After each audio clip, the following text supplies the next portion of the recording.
alam niyo po ba na marami ngayon sa mga Kristiyano ang bitter.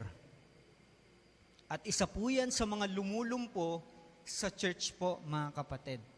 At isa rin yan sa mga dahilan kung bakit ang hirap-hirap gawin nung pinapagawa ng ating Panginoon. Di ba pansin nyo? Parang ang hirap dumaloy nung pag-ibig kapag sa relationship may tampo. Amen? Kapag may bitterness, kapag hindi nagpapatawad, nandun yung obligasyon na magnanay at magtatay kayo, na magkapatid kayo, na magjowa kayo, na mag-asawa kayo, nandun yung obligasyon, pero bakit parang ang hirap araw-araw? Dahil sa tampo. Dahil sa unprocessed pain. Dahil lagi na lang pinapaalala yung mali ko. Yung mali niya. Amen? At ngayon, ang objective natin ay malaman natin kung bakit nga ba nagkakaroon ng bitterness sa puso natin. At kung ano ba ang mga dahilan ng mga bagay na ito. At dapat makuha natin yung point ng pinakamensahe na ito na from disappointment to this appointment. Amen? Dapat malaman natin na kahit na open tayo, ang Diyos open pa rin sa atin. Amen po ba? May kilala po ako sa Bible, alam niyo po yung lahi ni Joseph, from Abraham to Isaac, tapos Jacob. Nagmula siya kay Jacob. Alam niyo si Jacob, nakakatuwa, kasi nagkaroon siya ng issue sa kanyang kapatid na si Esau. Kilala niyo Esau? Anak ni Tita Lourdes? Hindi yan. Si Esau, mga kapatid, ay isang panganay. Nanonood ata siya sa live, lagot ako. Si Esau ay panganay. Kumbaga doon sa panahon nila, pag sinabi mong panganay, ikaw ang makakakuha ng blessing. Ang nangyari, ang ginawa ni Esau, kasi dun sa usapan nila, narinig nung nanay ni Jacob na si Esau yung ibe-bless. Na kapag binigyan niya ng pagkain si Isaac, ibe-bless niya si Esau.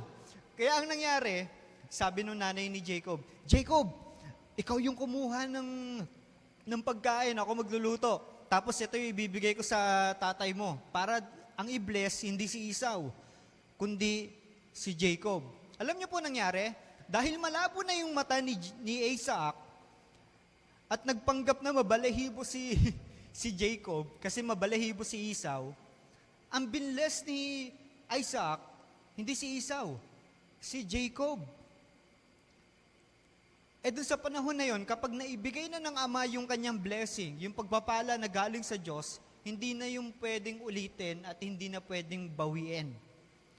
Kaya ang nangyari, ang nakakuha ng blessing, imbis na yung panganay, yung bunso, si Jacob. Alam niyo, sumamahang loob ni Esau. Gusto niyang patayin si Jacob. Dumating sila sa point na gusto nila magpatayan. Pero dahil walang laban si Jacob, alam niyo nangyari? Tumakas si Jacob. Umalis hanggang sa nagkaroon ng pamilya. Tapos si Esau naging malakas. Tapos nung nagkaroon sila ng pagtatagpo, eto na yung pinakamaganda eh. Nagtagpo na sila at papatayin na ni Esau si Jacob. Alam mo ginawa ni Jacob? Dahil wala naman siyang mga kawan, wala siyang mga mandirigma, sinama niya yung kanyang pamilya, yung kanyang asawa at kanyang 2 anak. At napakaganda nung nangyari, mga kapatid. Kasi nung the moment na nakita ni Esau si Jacob, napuno siya ng luha, napuno siya ng habag. Alam mo nangyari? Imbis na sugurin papunta, patakbo, sinugod niya at niyakap niya yung kanyang kapatid. At nakakatuwa kasi, ang tagal niyang hinintay, ang tagal niyang nag-training para patayin si Jacob, pero ang ending, pagpapatawad pa rin. Kasi alam niyo po mga kapatid, walang kasalanan na hindi kayang patawarin ng pagmamahal. Amen? Ganon ang pagmamahal na meron ng ating Diyos. At doon nila na-discover na kahit yung blessing na kay Jacob, binlas pa rin ng Panginoon si Esau. Ganon pa rin. Walang nagbago. At doon, makikita natin na yung nagkaroon ng asawa si Jacob, si Reuben ata pangalan nun, ay isa sa mga anak niya. At lahat ng yon ay 10. At meron siyang favorite. Sino yung favorite niya? Si Joseph, asawa ni Maria. Hindi yan. Si Joseph. Okay. Joseph the Dreamer. At alam niyo po ba, na itong si Joseph, inggit na inggit sa kanya yung mga kapatid niya. Pero bago pa sabihin ng scripture na naiinggit sa kanya yung mga kapatid niya, alam na ni Joseph na may ginagawang masama yung kanyang mga kapatid. Pero never siyang nagsumbong sa kanyang tatay. Alam mo, nakakatawa? Kasi kahit na ganun sa kanya yung mga kapatid niya, hindi sumama yung loob niya sa kanyang mga kapatid. Ang tawag doon pagmamahal, mga kapatid. At ito matindi, mga kapatid. Si Jacob, na tinatawag din Israel, kasi bago na yung pangalan niya, Israel na. Gumawa siya ng isang magandang pangsuot, damit, na dress. At punong-puno yun ng kulay. At alam nyo, lalong nainggit yung mga kapatid niya. Sinasabi nila, never nyo pa akong ginawa ng ganyan damit, pero itong bunso, bonggang-bongga. At ito po matindi. Yung mas lalong kinainggitan nila, na naginip si Joseph. Nagsha-shuffle na, mamaya mababanggit ko na si Jesus. Tapos si Judas na. Ano nyo lang ha. Nakakatawa kasi, mas lalo na naginip si Joseph, na yung mga ani niya, nakatayo sa gitna, tapos yung mga ani ng mga kapatid niya, yumuko doon sa kanyang ani. Tapos alam nyo, kinuwento niya yung sa mga kapatid niya. Galit na galit sa kanya. Alam mo sabi ng mga kapatid niya, ano sinasabi mo? Na kami, yuyuko kami sa'yo? Anghal ka ba? Ganyan. E di lalong nagkaroon ng usap-usapan. Ganyan, bida-bida talaga to si Joseph, no? Na naginip lang, kinuwento na. At alam nyo matindi, na naginip pa ng 1 beses. Sabi doon, na naginip ako na lahat daw kayo, yuyuko sa akin. Pati sila ama at ina. At kinuwento niya yung sa kanyang mga kapatid at kanyang tatay. Lahat sila nagalit kay Joseph. Pinili ba ni Joseph na yun ang maging panaginip niya? Sa tingin nyo, sino ang nagbigay kay Joseph ng ganung panaginip? Ang Diyos, di ba? At shinare niya lang naman.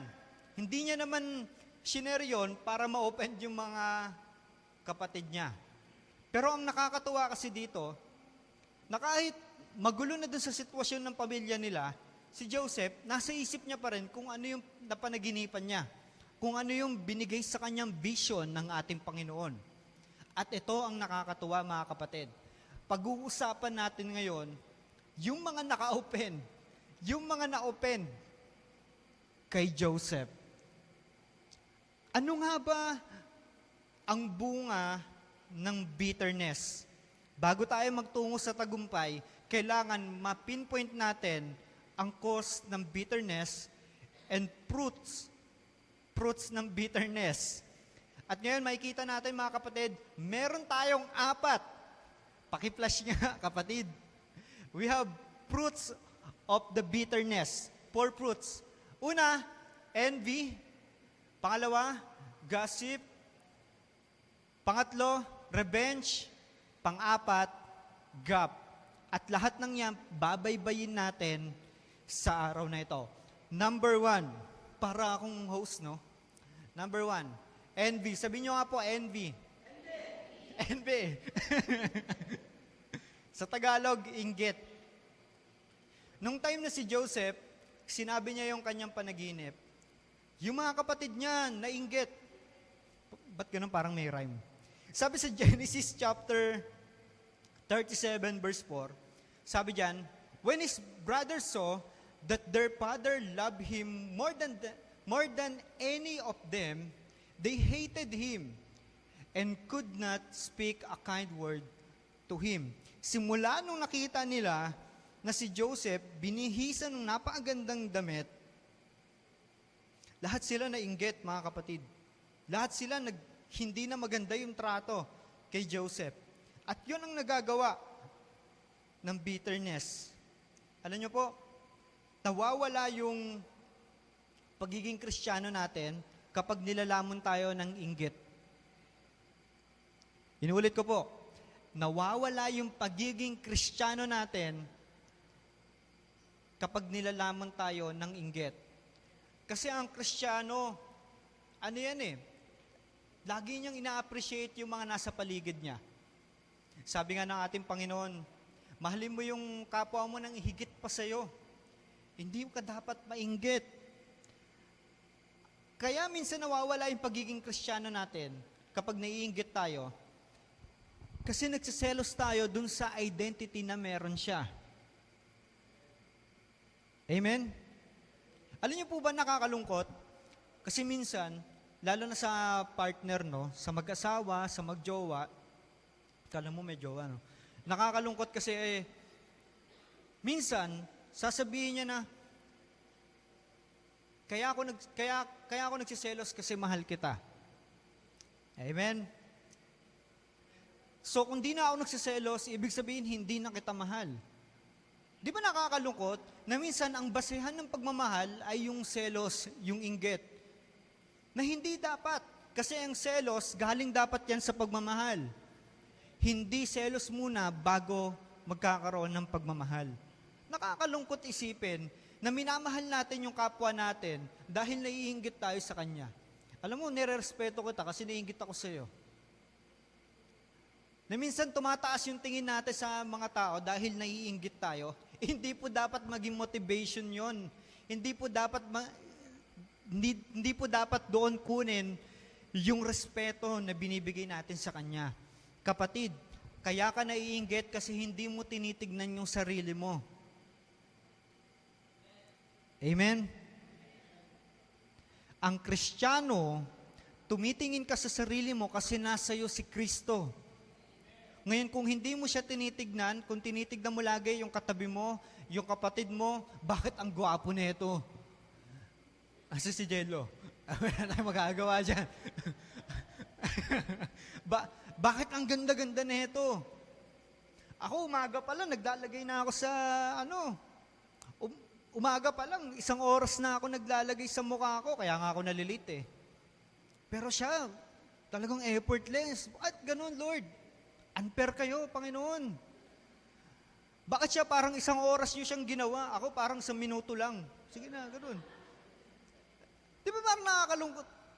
Nawawala yung identity natin bilang isang Kristiyano kapag ganun ang ginagawa natin. Kapag masyado tayo nakatingin sa iba, yun ang nangyari dito eh. Hindi nila nakita na mahal din sila ng kanilang ama. Hindi nila nakita na ang Diyos pinagpapala pa rin sila. Kasi mga kapatid, tandaan niyo po, hindi porke sinagot ng Panginoon yung pinagpe-pray ng katabi mo, hindi niya nasasagutin yung pinagpe-pray mo. May time ang Panginoon sa'yo. May kanya-kanya tayong oras, kapatid. Wala ka dapat ikainggit kasi ang Diyos kilala ka. Yung pinag-usapan namin kanina sa devotion, hindi pa nililikha ang mundo, nakatakda ka ng iligtas. Kaya ano ang ikaiinggit mo? Ano ang ikakaselos mo?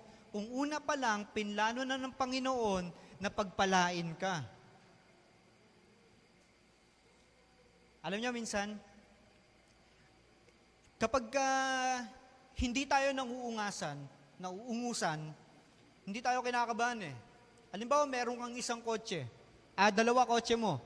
Kapag yung katabi mo, isa yung kotse niya, hindi ka kinakabahan kasi isa pa lang naman kotse niya.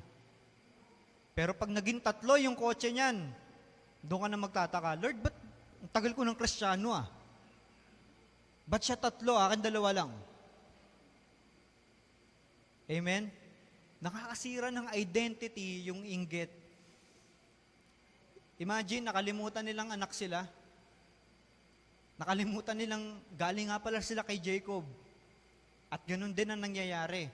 Minsan nakakalimutan natin na Kristiyano nga pala tayo, na tinubos nga pala tayo ng ating Panginoon kapag naiinggit tayo. Amen po ba?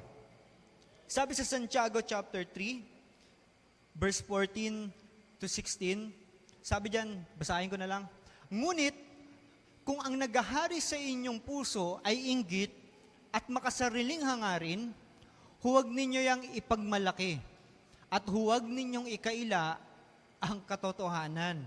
Minsan kasi pag naiinggit tayo, pinagmamalaki pa natin. No? Pag bitter tayo, ang ganyang karunungan ay hindi galing sa langit, kundi makalupa, makalaman, at mula sa demonyo. Sapagkat saan man naghahari ang inggit at makasariling hangarin, naghahari din doon ang kaguluhan at lahat ng uri ng masamang gawa. At gusto ko pong sabihin po sa inyo, viral na po sa Facebook, na hindi dito sa mundo nagsimula ang unang kasalanan. Nagsimula yon sa langit, kung saan nagkaroon ng desire si Lucifer na higitan ang Diyos. Imagine, nasa worship team siya yung pinakauna sa mga anghel, siya yung pinagkakatiwalaan ng Diyos. Pagdating sa pagsamba, kahit na malapit sila sa Diyos, nasa langit pa sila nun, ha? Ganon pa rin. Pumasok pa rin yung inggit. At ano ang naging cause? Sabi diyan, naghahari din doon ang kaguluhan at lahat ng uri ng masasamang gawa. Kaya minsan nagkakagulo sa pamilya natin. Kasi bakit si kuya na lang lagi? Bakit na lang si bunso na lang lagi? Minsan nakaka-offend kapag pinapersonal ka ng asawa mo. Minsan nakakainggit. Amen? Nakakawasak po yan ng pamilya. Nakakawasak po yan ng samahan, yung inggit. Dapat maging proud ka sa kapatid mo kung bine-bless yan ng Panginoon. Maging proud ka kasi yung blessing niya, blessing mo rin yun eh. Kung pinagpe-pray mo siya na sagutin ng Panginoon yung panalangin niya, ibig sabihin nakikinig din sa iyo ang Diyos. Amen? So paano natin ba i-apply ito? Alam niyo po mga kapatid, niligtas ka ng Panginoon. Okay lang na sila na yung mauna. Tandaan mo yan ha. Okay lang na sila yung mauna i-bless. Okay lang na yung kapitbahay mo, hindi naman Christian, pero bless na bless pa rin. Okay lang na yung katabi mo, may kulay yung buhok, ikaw itim kasi bawal sa Bible, sabi mo. Pero yung may kulay yung buhok yung binless, okay lang, bakit itong katabi ko, kalalakit ako, may hikaw, pero binibless ng Panginoon. Okay lang yung kapatid. Usapan nila ng Panginoon yun eh. Tandaan mo, darating din yung time na ikaw din ang ibe-bless ng Panginoon. Kung binless ang katabi mo, baka sunod ka na. Amen? Kaya hintay-hintay lang. Wala ka dapat na ikainggit kasi pinaglaanan ka ng Panginoon. Amen? Number 2, sabihin nyo nga po, gossip. Yon. Ang isa sa mga dahilan, ang isa sa mga bunga ng bitterness is gossip. Alam niyo po, ang gossip, isa rin yan sa mga lumulumpo sa church. Isa yan sa mga dahilan kung bakit nawawasak ang church. Tandaan niyo po, ang chismis ay chismis. Amen? Nakakatawang isipin kasi ito yung preaching ngayon.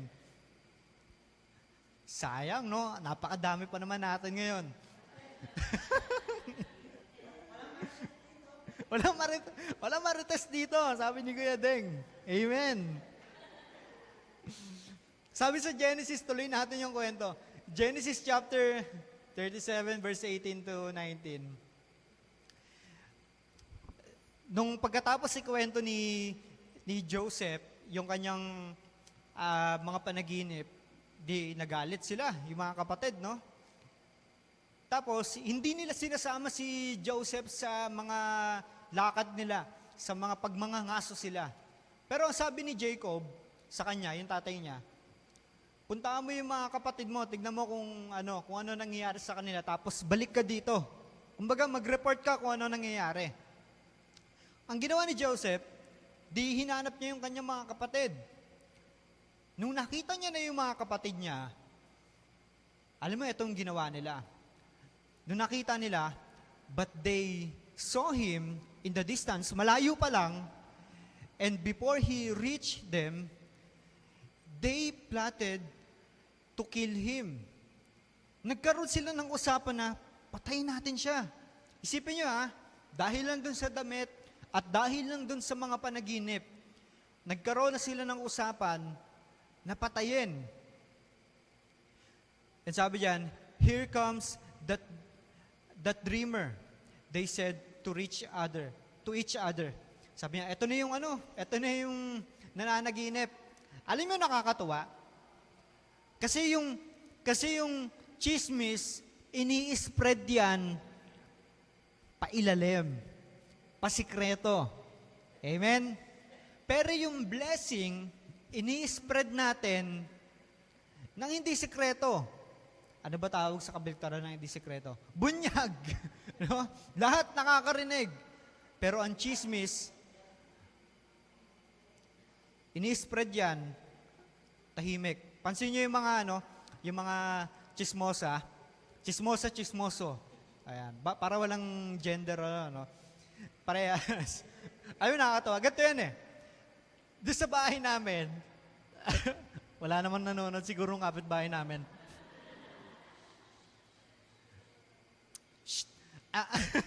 Nakakatawa kasi, pagka naririnig, kasi lang naman yung pader namin, kahoy lang naman plywood lang naman. Ang lalakas ng boses. Alam mo siya, buntis na naman. Siya, Tapos wag may dadaan. Biglang tumatahimik. Sabi ko, ang galing lahat sila tumatahimik. Kasi ayaw nilang marinig ng iba yung pinag-uusapan nila. At alam niyo po ba, ang chismis, yun ang ginagawa. Cancer yan sa body of Christ. Kasi ang cancer, tahimik ding sumisira sa ating mga katawan. Ang chismis, tahimik ding sumisira sa church. At ang malala, tahimik din yung sisira sa pamilya natin. Isipin po ninyo to, Sila lang nag-uusap, hindi nila sinama yung tatay nila. Ba't nila man sasama? Kasi ganun talaga ang chismis Ganun ang ginagawa ng mga taong bitter. Hey, tuloy po pa ba? Tuloy pa natin. Wala pang closing, Kaya pa. Woo! Amen. Ang isa sa mga delikado sa pag-chismis, nagko-corrupt ito, mga kapatid. Parang ang nangyayari, kapag bitter yung puso ng isang tao, and then chinichismis niya yung nangyari sa kanya, lahat sisiraan yan. Huwag ka na dyan sa kumpanyang yan. Huwag ka na dyan sa taong yan. Pangit yung taste niyan. Alam mo, ang pangit nung church na yun. Hindi sila palabat Ganun ang ginagawa ng mga taong bitter Silent lang yan, mga kapatid. Tahimik pero gumagalaw. At naniniwala po ako na lahat po tayo dito ay hindi chismoso at chismosa. Sapagkat, alam niyo po, ganito natin siya i-apply. Si Kuya Deng. Buti na lang may tayo dito taga-amen. God bless you. Alam niyo po mga kapatid, ganito po pag sinabing body of Christ. Pag sinabi mong body of Christ, church yan, di ba? Ibig sabihin, part ka ng katawan ni Kristo. So, ibig sabihin, kung nasa iyo si Kristo, yung bibig natin, yung salita na lumalabas sa bibig natin, dapat kung papaano din yung bibig at mga salitang lumalabas kay Kristo. Kung papaano yung kamay natin, ganun din dapat kumilos, kung papaano kumikilos yung kamay ni Kristo. Kumbaga, extension tayo ng grace ng Panginoon. Kumbaga, nakikita sa atin yung katauhan ng ating Panginoong Hesus. Yung grace ng ating Panginoong Hesus. Nakikita sa atin. Pero kapag nilamon tayo ng bitterness, hindi na si Kristo ang nakikita. Sabi doon sa kanina sa Santiago, imbis na panglangit, pang-impyerno yung mga binabanggit natin. Bakit nga ba nagkakaroon ng mga chismisan? Ang sarap kasing pag-usapan pag mali ni brother. Ang sarap kasing pag-usapan pag mali ni sister. Yun. Pero alam niyo, ang pinakamasarap pag-usapan, kaya maganda, attend po kayo ng prayer meeting, no? Amen. Kasi sa prayer meeting, hindi po kami nagchichismisan. Safe po yung issue pag nandoon. Kasi ang pinag-uusapan ng mga Kristiyano, hindi para gatungan yung mali o yung mga kwento na nare-receive nila, kundi para solusyonan. Paano mapapatahimik? Paano ipagpe-pray natin? Halimbawa, tulad niyan, meron akong kakilala na isang Kristiyano, hindi dito sa church natin, na nangalunya yung kanyang asawa.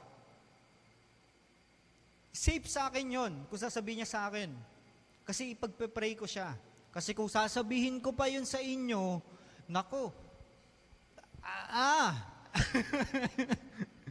magsasalin-salin na po yun.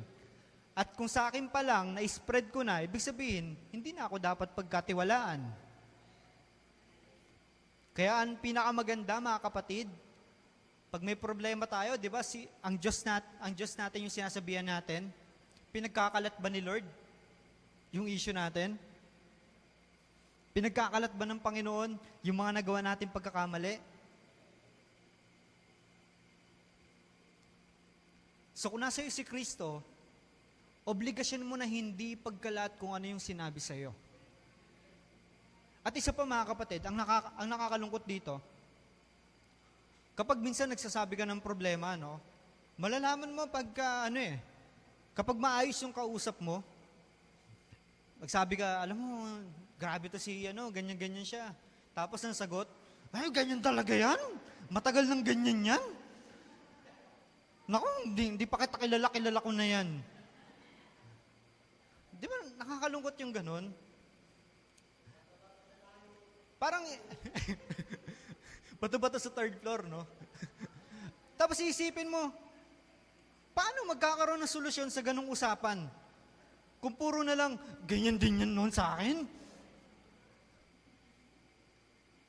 Yun ang ginagawa ng, pansin nyo dito sa scripture, walang kumontra dyan, mga kapatid. Lahat ng mga sinuggest nila, pasama. Walang wag naman, kapatid naman natin yan, wag nyo naman gawin yan. Walang ganun dyan. Oo. Wala dyan. Lahat sila dyan, kontrabida. Nakakalungkot, kasi yun ang ginagawa ng chismis sa buhay natin. Amen. Sabi dito, sa Kawikaan, chapter 16, verse 28, basahin natin, ang taong baluktot ang isipan ay naghahasik ng kaguluhan. Okay? Kung ang isipan natin hindi katulad kay Kristo, malamang baluktot yun. Ganun lang siya kasimple. At sinisira naman ng chismis, hindi ako nagsabi nito, hindi ko binago yung Bible, ha? At sinisira naman ng chismis ang magandang samahan. Nakakalungkot, mga kapatid. Kasi ganun ang ginagawa. Kung galit ako sa kanya, dapat galit ka rin sa kanya. Di ba ganun minsan? Alam mo, nakupend ako ng taong yun. Dapat galit ka rin sa kanya. Ganun ang ginagawa ng taong bitter. Pero hindi ko naman sinasabi na mali yung cause kung bakit siya nagganon. Naiintindihan natin na kung bakit nagiging ganon yung isang tao dahil sa unprocessed pain. Dahil siya rin mismo nakaranas ng sakit. Amen? Kaya nga natin pinag-uusapan, hindi para pagchismisan, hindi lang para pagtawanan yung mali ng ibang tao. Kasi lahat naman tayo nagkamali. Hindi naman para sa iba itong mensahin to, siya para sa inyo to. Amen? So yan ang ginagawa. Paano natin i-apply, mga kapatid? Sabi dito, kahit sira buhay natin, hindi naman tayo siniraan ng ating Panginoong Hesus. Alam mo, nakakatuwa. Kasi si Jesus, yung buhay niya, ang ganda-ganda eh. Ang ayos-ayos. Kung tutuusin, hindi niya deserve yung mga paninira sa kanya ng mga tao. At kung meron mang may karapatan para mang-judge, alam niyo kung sino yon? Si Jesus yon. Kasi siya yung walang ginawang kasalanan. Nakakatuwa kasi kahit na yung buhay natin, karapat-dapat pagchismisan dahil sa mga mali natin nagawa, si Lord hindi niya tayo hinusgahan. Pansin mo, nung nagkamali si Peter sa kanya, hindi niya yung kinuwento sa ibang disciples. Bagkos ginawa ni Jesus? Kinausap niya mismo personal si Peter. Hindi na para pag-usapan pa ng marami yung nagawang mali ni Peter o yung nagawang mali ni Judas. Kasi kung ang pagpapatawad naka-ready na, hindi na tatagos yung issue sa iba pa. Amen? Inuulit ko, kung may naka-ready ka ng pagpapatawad, hindi na tatagos yung issue sa iba pa. Maliwanag po ba? Amen? Amen. At mga kapatid, ang pagpapatawad, hindi yan sinasuggest ng Bible. Sinasabi talaga at inuutos talaga ng Bible na dapat kang magpatawad. Kasi minsan, yung topic natin, gossip, no? Minsan, nagpapatawad tayo kapag feeling natin okay na. Forgiveness is not emotion. It's decision, kapatid. Decision yan. Kasi kung papatawarin tayo ng Diyos base sa kanyang emosyon, lagi siya galit sa atin sa mga ginagawa nating kasalanan. Ang hirap magpatawad kung nakabase tayo sa emosyon natin. Pero ang pagpapatawad ay hindi emosyon. Kaya kung naiisip mo yon, hindi natatagos sa iyo yung issue eh. Kasi kung sa iyo pa lang marunong ka na magpatawad, sa iyo pa lang inaayos na ni Kristo. Amen?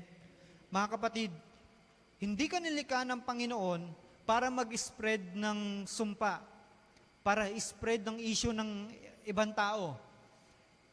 Kaya ka niligtas din ng Panginoon, kundi para ipakalat si Kristo. Amen?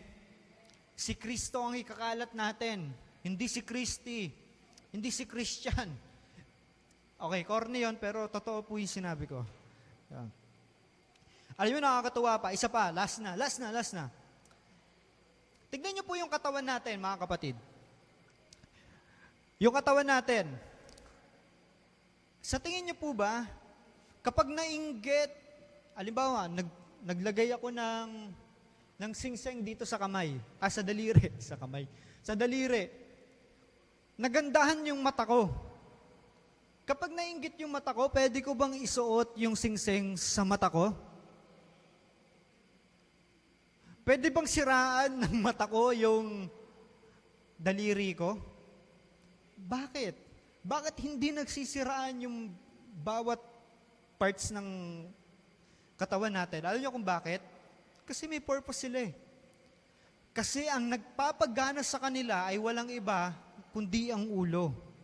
Kasi kahit napakaganda pa ng mata natin, kung yan ay may sariling utak, dukling ka niyan.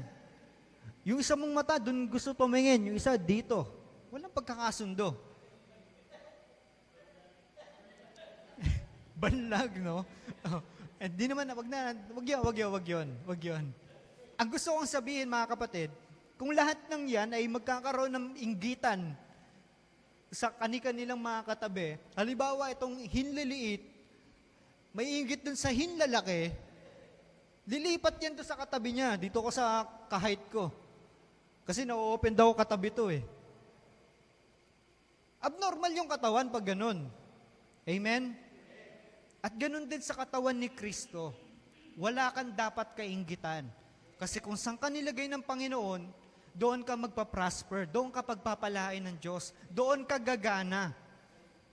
Kaya hindi nyo dapat pag-usapan yung isa't isa eh. Hindi nyo dapat sirain yung isa't isa. Kasi kung nakatuon ka kay Kristo, hindi ka maninira. And naniniwala ako, in Jesus' name, wala po tayo dito. Konti lang tayo dito eh. Hindi, joke lang. Wala pong ganun dito, mga kapatid. Kasi ikaw, tagapag-ayos ka. Tandaan niyo yan. Amen! Number 3. Number 3, revenge. Ang isa sa mga bunga ng bitterness ay yung lagi gustong gumante. Alam niyo po ba yon? At tuloy natin yung kwento. Pagtapos sila mag-usapan, pinag-usapan nga pala natin si Joseph, no? Pagtapos sila mag-usapan, yung mga kapatid ni Joseph, na sinisiraan nila si Joseph, no? Nagkaroon sila ng plano na gumante at patayin mismo si Joseph. Sabi dito sa Genesis chapter 37, verse 20, "Come now, let's kill him and throw him into one of these cisterns and say that ferocious animal devoured him. Then we'll see what comes of his dreams." Nakakatawa kasi sinasabi nila, patayin nga natin yan, tignan natin kung matutuloy pa rin yung panaginip niya. Imagine mga kapatid, dahil lang dun sa panaginip, dahil lang dun sa damit, napakaliit nun na dahilan para mag-cause ng pagkamatay. Ng ganong klaseng pag-inggit. Saka nakakita, ang ganda ng damit ng katabi mo, tas ganda ng damit mo, patayin kita dyan.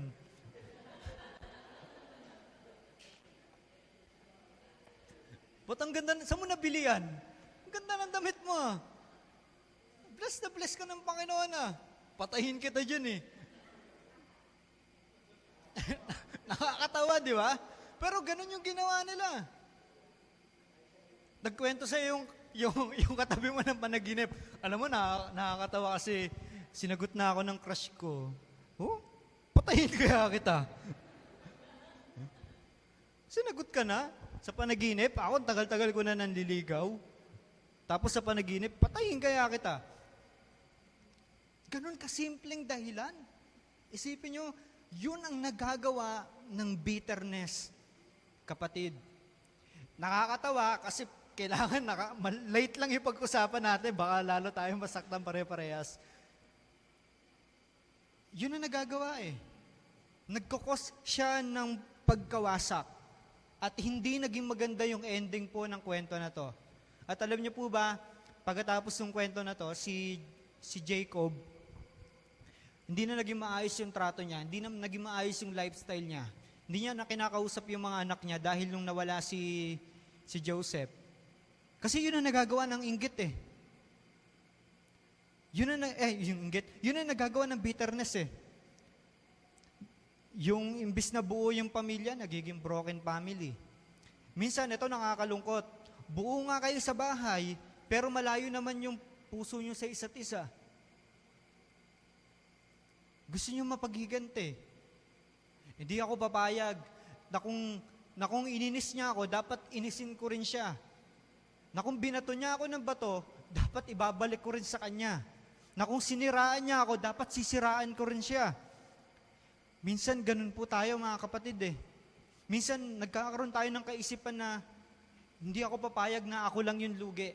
Hindi ako papayag na ako lang yung nasaktan.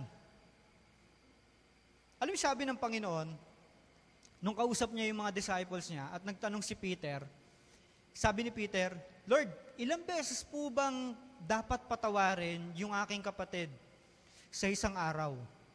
Kasi that time, ang isa sa mga ang isa sa mga rules and regulation nila, batas nila, dapat hanggang 3 beses mong patawarin ang kapatid mo sa isang araw. Pero ang tanong ni Peter, 7 beses po ba patatawarin? Dinagdagan niya na. Pero alam niyo, sabi ni Jesus, hindi 7 times, kundi 70 times 7. ganun kadaming beses mo patatawarin yung kapatid mo. At hindi nila maintindihan yon sapagkat ang sinasabi ni Jesus, hindi pa nagkakasala yung kapatid mo, dapat may naka-ready ng pagpapatawad.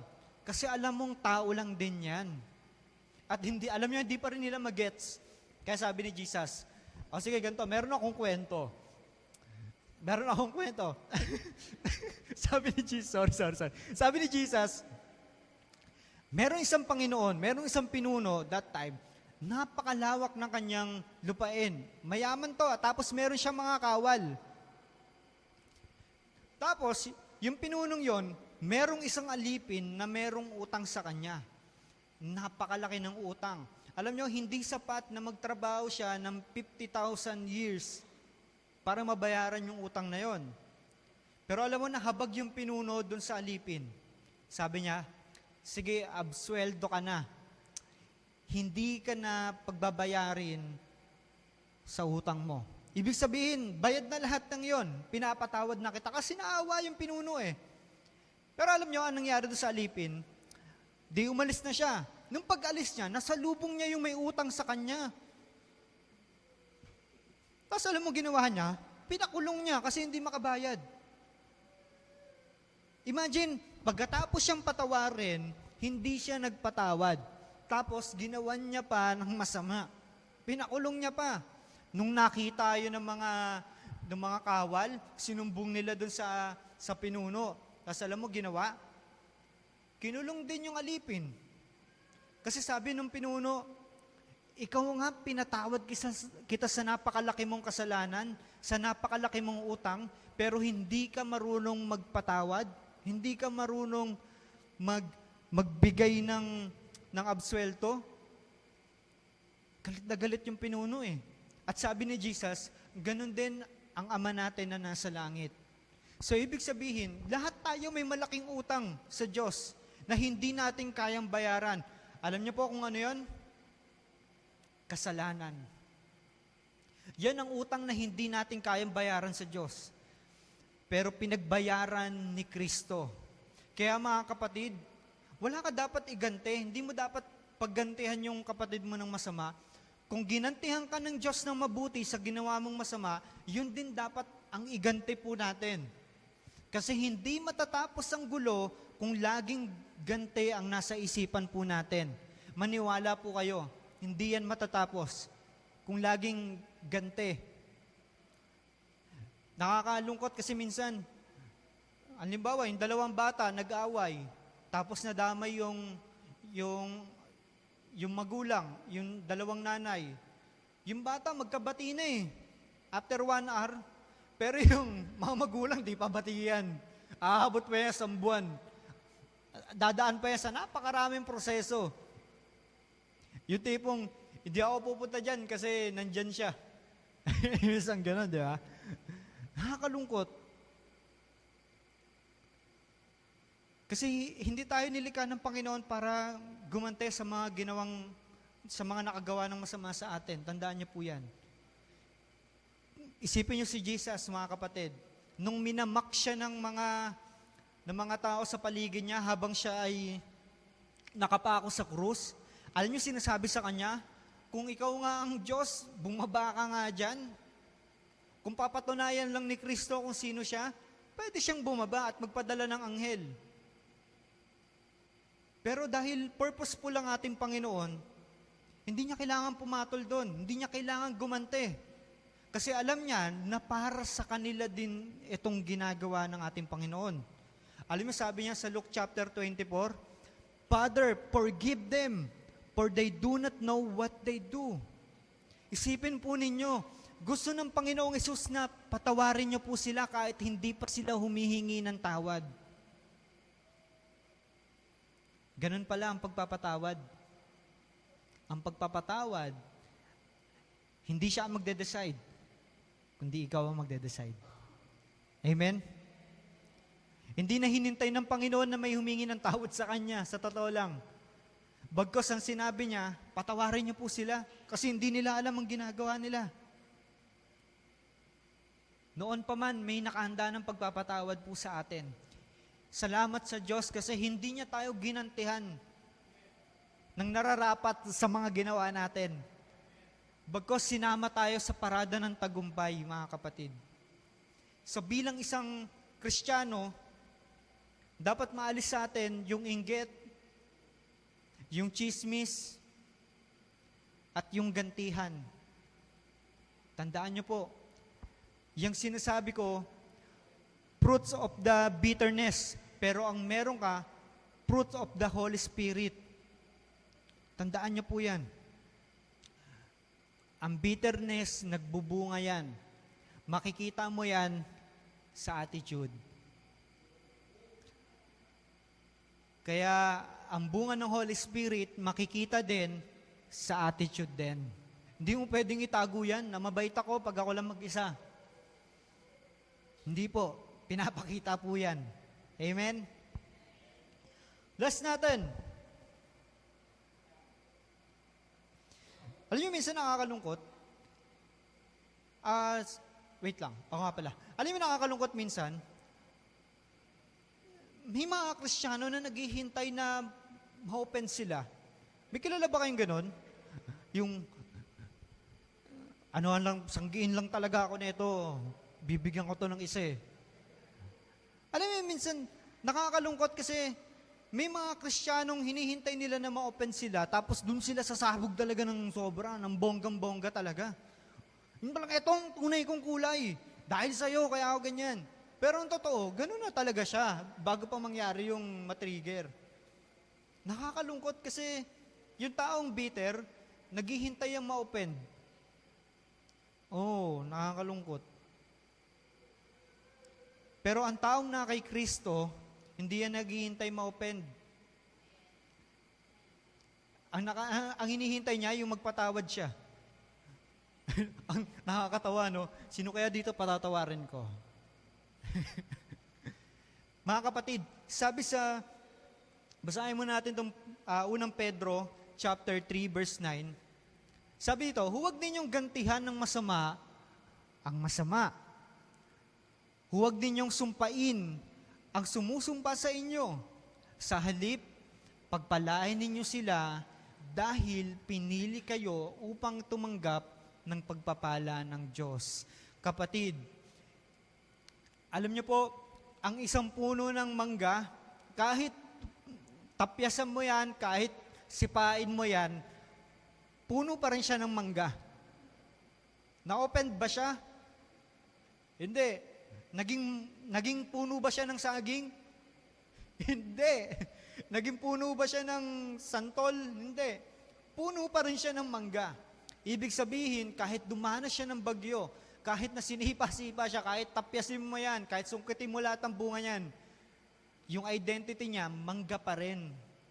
At gusto ko pong sabihin po sa inyo, na kung kayo Kristiyano, dapat manatili po tayong Kristiyano. Manatili yung pagpapala po sa inyo. Imagine, yung puno mo ng mangga, although hindi naman talaga siya tao, pero nakakatuwa kasi, kahit sipain mo yan, magbibigay pa rin yan ng bunga sa'yo. Amen? Hindi siya magbubunga ng mga nakakatakot na bunga, ng mga hindi makakain, ng mga lason. Hindi ganun eh. Kasi dapat maging ganun tayo. Hinahalin tuloy tayo lagi ng Panginoon sa puno. Na dapat, kahit anong gawin sa'yo, kahit tapakan yung ugat mo, magbigay ka pa rin ng pagpapala. Amen? Alam ko mahirap, kasi nakayuko na kayong lahat. Mahirap, pero posible po, mga kapatid, dahil sa ating Panginoon. Hindi porke na-offend ka, hindi ka na magpapatawad. Ganyan nyo lang po ito maririnig, obligasyon po natin magpatawad. Amen? Last natin. Okay. Sabihin nyo nga po, gap. Hindi sombrero. Gap. Distance, no? Ang isa sa mga nagagawa ng bitterness ay nagkakaroon ng distansya. Talagang nakakapagpalayo yan, mga kapatid. Tingnan niyo po sinabi dito sa Genesis chapter 37. Tuloy natin yung kwento. Genesis chapter 37, verse 28. So when Midianite merchants came by, his brothers pulled Joseph up out of the cistern and sold him for 20 shekels of silver to the Ishmaelites who took him to Egypt. Ang nakakatuwa kasi, ang ginagawa ng bitterness, gusto niyang lumayo doon sa kinamumuhian niya. Amen? Tandaan niyo po yan. Kapag ang tao bitter, lalayo yan sa dahilan kung bakit siya bitter. Amen? Ganun talaga. Kahit ako, ganun po ako. Lahat tayo, ganun. Kapag bitter na tayo doon sa taong yan, lalayo talaga tayo eh. Kumbaga, kahit na invited ka, tapos nalaman mo na invited siya, talagang hindi ka attend. Ganun ang nagagawa ng bitter. Halimbawa, maliit lang yung mga kapatid, makinig po kayo. Halimbawa, maliit lang yung bahay ninyo. Pero dahil magkaaway kayo, dahil hindi kayo magkasundo, yung bahay ninyo parang lumuluwag, di ba? Kapag nasa kusina siya, wala ka doon sa kusina, nasa sala ka. Kapag nasa sala ka, nasa kusina ka naman. Kapag nasa kusina siya, nasa CR ka naman, kahit wala kang ginagawa. Ganon ang ginagawa ng bitterness. Pinapalayo po talaga tayo. At nakakalungkot mga kapatid, kasi minsan, kapag umaalis tayo, minsan ang dahilan kung bakit gusto natin umalis ng church, kasi toxic na. Tama? Minsan pag ganun, pag toxic na sa'yo, ako, isa talaga sa mga isasuggest ko, kung hindi ka na talaga nag-grow, kung talagang toxic na talaga, kung inakausap ka ng Panginoon na umalis na talaga dyan sa church, alis ka na talaga. Alis ka na. Kasi hindi naman masama na umalis sa church kung talagang pinapaalis ka ng Panginoon. Tandaan niyo po yan, mga kapatid. Pero yun ang nagagawa sa atin ng bitterness eh. Gusto natin lumayo doon sa purpose natin. Naalala niyo si Peter? Naalala niyo si Peter? Umalis siya doon sa purpose niya, nung naging bitter yung puso niya. Alam niyo nangyari? Bumalik siya sa dati niyang buhay. Lumayo siya sa Panginoon. Pagkatapos niyang itatwa ang Panginoon ng 3 beses, hindi na siya nakita doon sa senaryo. Wala na siya doon. Umi-exit na siya. Kasi yun ang nagagawa ng bitterness eh. Pinalalayo tayo doon sa purpose natin. At ang nakakalungkot pa dito, bumalik siya sa dati niyang buhay, na kung saan ni-rescue siya ng ating Panginoon. At ito po ang nangyari kay Joseph. Pinalayo siya ng kanyang mga kapatid. Kasi hindi na siya kayang pakisamahan. Kasi yung kanyang mga kapatid, may bitterness sa puso. Na kahit gaano pa pinagpapala si Joseph, kung ayaw nila doon, ayaw talaga nila eh. Ganon din tayo minsan sa kapatid natin eh. Kung kahit gaano ka pa pinagpapala ng Panginoon, kahit anointed ka pa, kung ayaw ko sa iyo. Lalayo ako sa iyo. Kung doon ka umupo, dito ako uupo.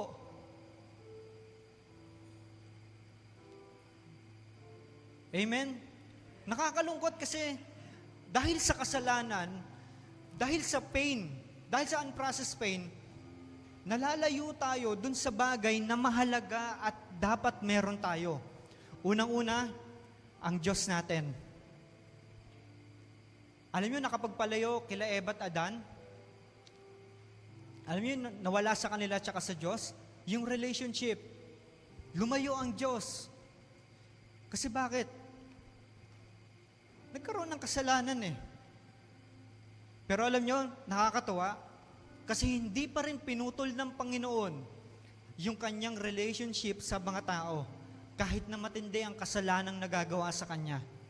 Kahit na ang layo-layo natin sa Diyos, ang Diyos pilit pa rin tayong inaabot. Bakit? Kasi hindi bitter ang Panginoon sa atin. Tayo lang yung bitter sa Kanya.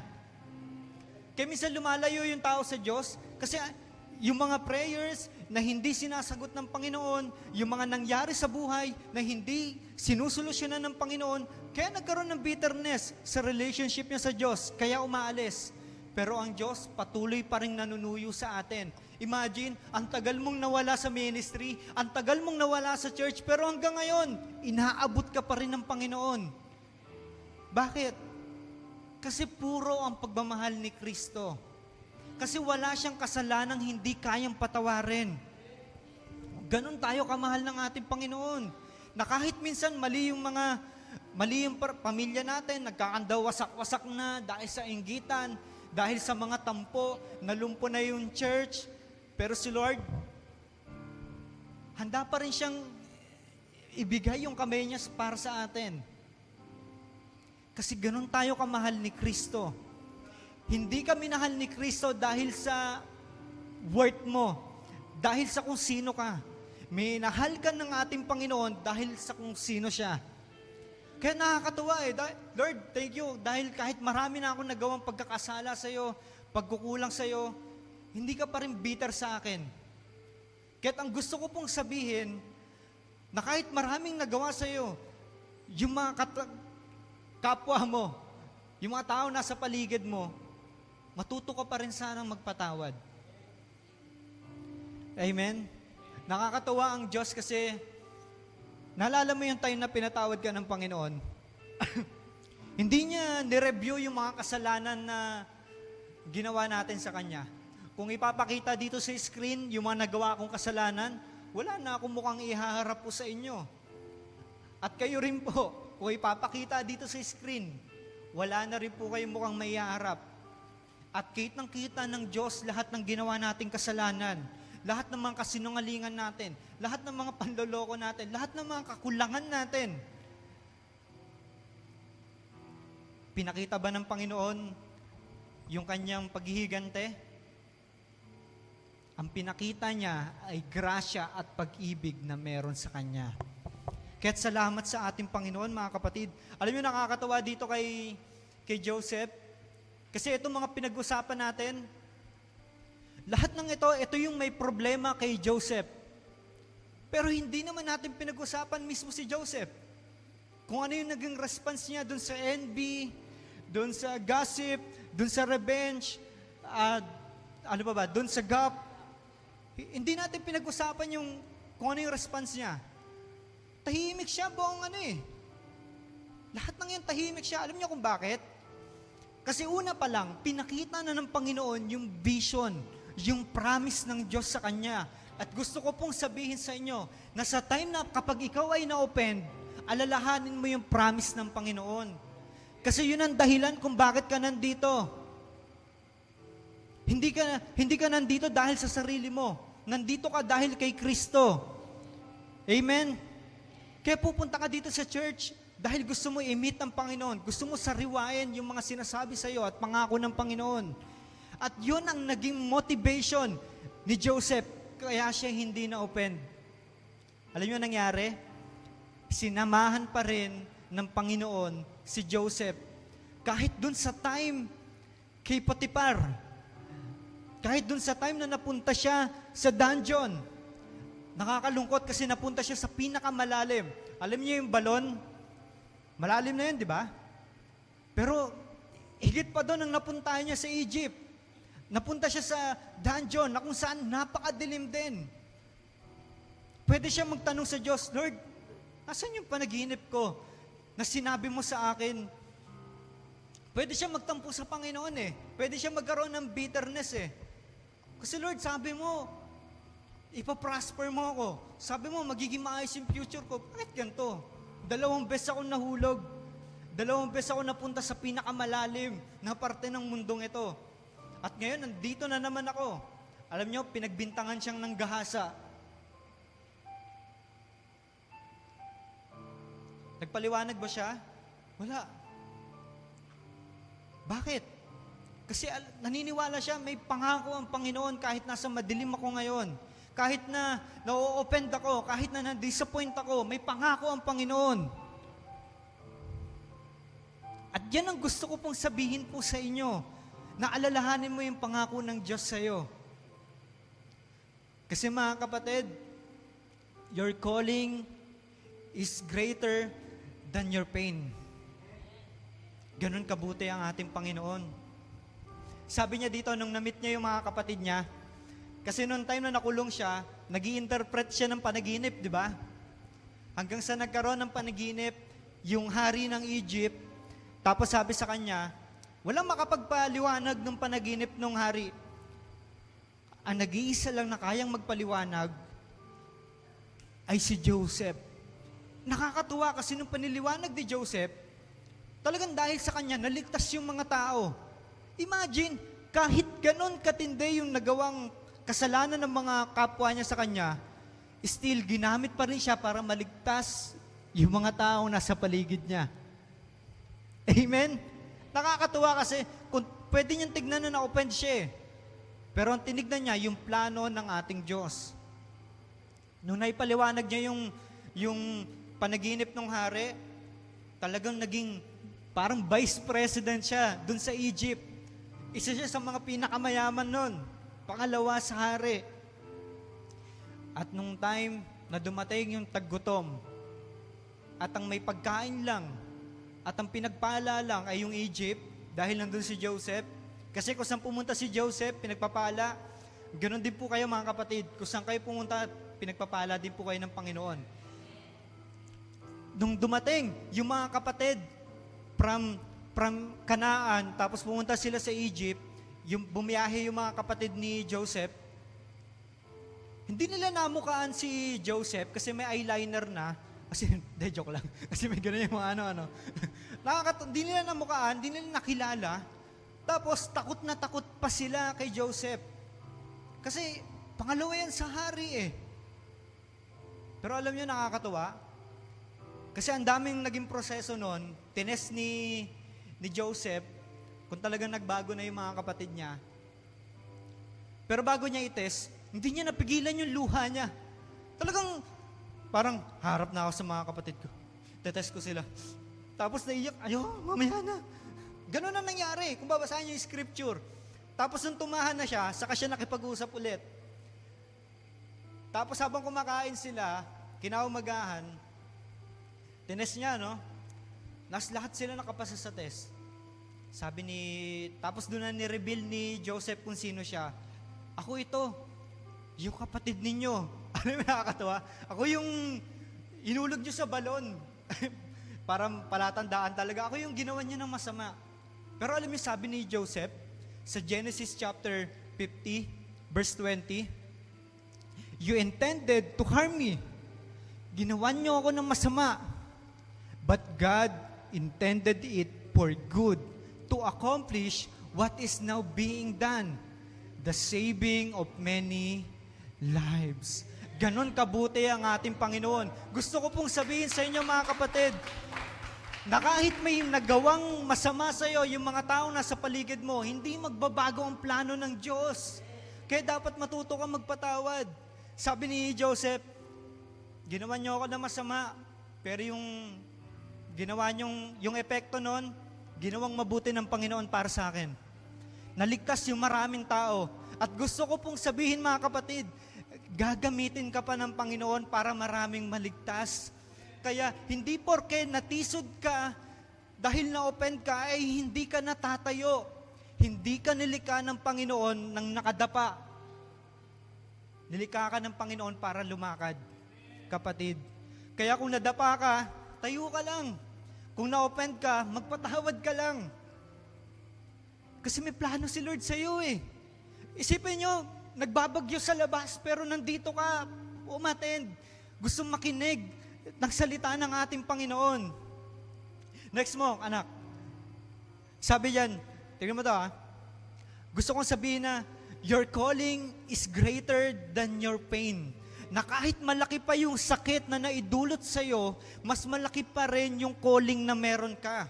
Mga kapatid, na kahit masama yung past mo, maganda pa rin yung destiny na binibigay sa'yo ng Panginoon.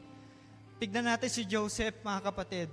At tignan po natin ang ating Panginoong Jesus, na ang layo ng gap natin sa Panginoon. Pero alam niyo po nangyari?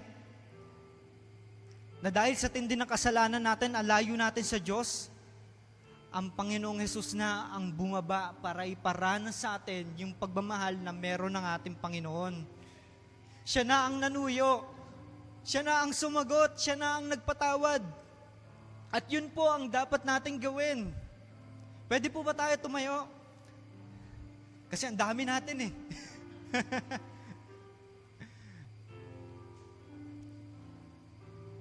Lagi niyo pong tandaan, mga kapatid, ang magpatawad ay hindi pagpapalaya sa ibang tao, kundi pagpapalaya sa sarili mo. Gusto ko rin pong isegue, pasadahan, na kung kaya mong patawarin yung iba, patawarin mo rin yung sarili mo. Kasi minsan gusto natin patawarin yung iba, pero yung sarili natin, hindi natin kaya mapatawad. Kaya minsan ang hirap sumamba sa Diyos kasi dinidiktahan natin yung sarili natin. Kapatid, pinatawad ka na ng Diyos. Pinatawad ka na ng Panginoon. Kung kaya mong patawarin sila, patawarin mo rin yung sarili mo. Kailangan mo rin mag-move on. Hindi maganda na lagi tayong magtampo. Pero hindi ko po sinasabi na wag po kayo magtampo Wag lang po tayo bumabad sa tampo. Kasi higit sa tampo, may purpose ka pa. May pinapagawa pa si Lord sa iyo. Kaya kanya liligtas. Palakpakan natin ang ating Panginoon.